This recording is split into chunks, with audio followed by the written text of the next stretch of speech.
It's an old tale. In Hadestown, nominated for 14 Tony Awards, the cast brings this story of the underworld to life.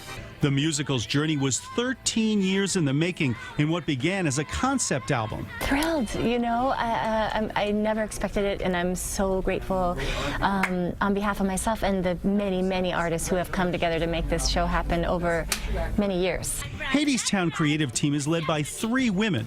Anais Mitchell wrote the book, music, and lyrics. And Rachel Chapkin and Rachel Hauk are just so great, so intuitive about how to create a world that people want to be in for a couple hours. You're stir crazy, stuck in a rut. You could use a little pick-me-up. I love doing new shows. That's always sort of been my artistic turn on and my bread and butter in the last few years. From the faithful to the familiar and the songs millions know and love. I know you want to leave me, but I refuse to let you go. Ain't Too Proud, The Life and Times of the Temptations is nominated for 12 Tonys. It takes a keen eye from the creative team to hit all the right notes when retelling the Temps' life stories. I just have to tell the kind of story that I know I want to tell with the kind of music that I know I'm inspired by. So a lot of times we will weave several scenes in one song or several songs in one scene, and it kind of makes it feel less like a musical and more like a play. This is a remarkable group of artists. I mean, the actors are spectacular. Well, this particular cast is full of real triple threats. And then there's only 16 people in my cast. It seems like there's hundreds because they all rotate in all different roles, but they all really have to sing, act, and dance.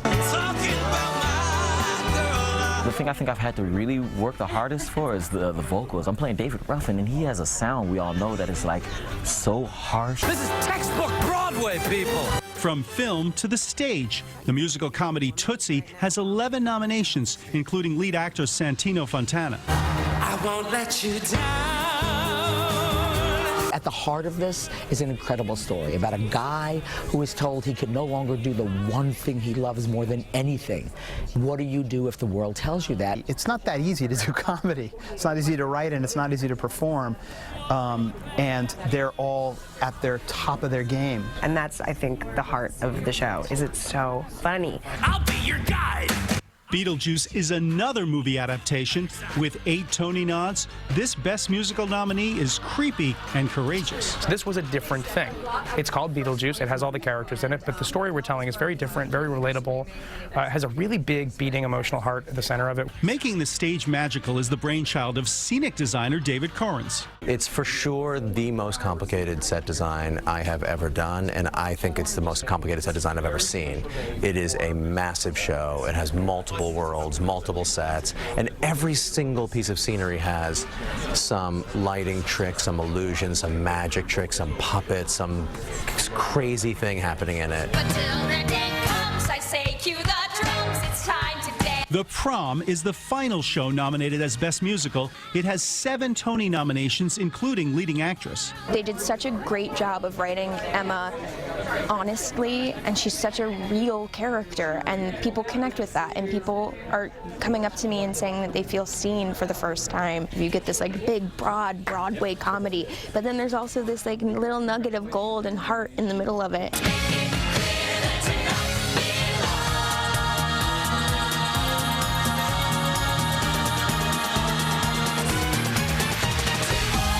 In the Theater District, Dick Brennan, CBS 2 News. And you can find more interviews with Tony nominees on CBSNewYork.com. And don't forget to watch the Tonys, hosted by James Corden, live tomorrow night at 8 on CBS 2.